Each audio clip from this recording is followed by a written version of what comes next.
has not been a very willing participant in that matrix. Now the fact that Fred Matiang'i appears to have moved towards that direction, does it help matters within the united opposition or does it complicate it?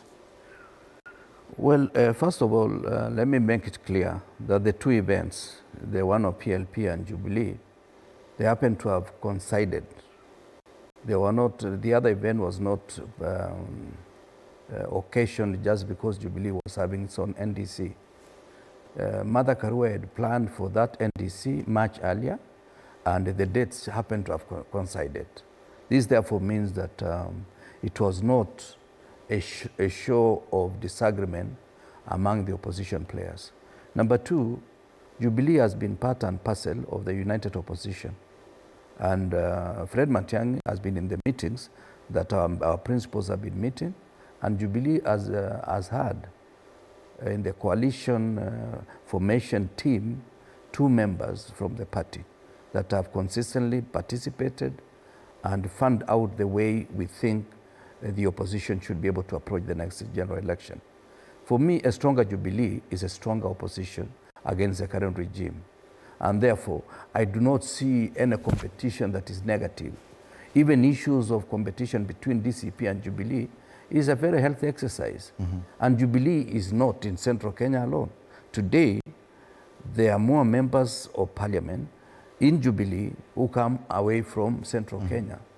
And it is likely that even in the next formation, that structure may take another shape, that some members of Mount Kenya region will be part of Jubilee, and there will be members of parliament away from Mount Kenya will be members of parliament in Jubilee party. All right. And DCP likewise is likely to spread beyond Mount Kenya region. Okay. This is what I call siblings rivalry. Including the accusations of Jubilee being a project by the government? I'm not aware of that because we've been with them and I don't see where they're a project.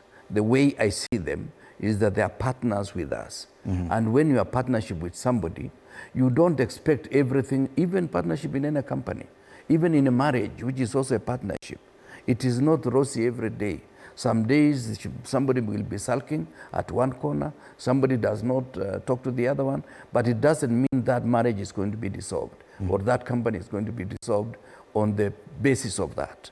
I strongly believe, and I've seen it before, in the year 2002, we had NAK led by Kibaki, Wamalwa, Ngilo. We had LDP led by Raila, Saitoti, Kalonzo, Mudia Wori, and others. Eventually we came together and we said the bigger problem is the project. And we were able to defeat the project. So what I'm seeing today, let us strengthen, whether it is Jubilee, whether it is the rest of the members in the opposition, even Kenya Moja, led by these young politicians. Let us not look at them as at variance with our position. I look at them as partners that we need to strengthen our bond. And the main exercise we need to do is to learn to tolerate each other.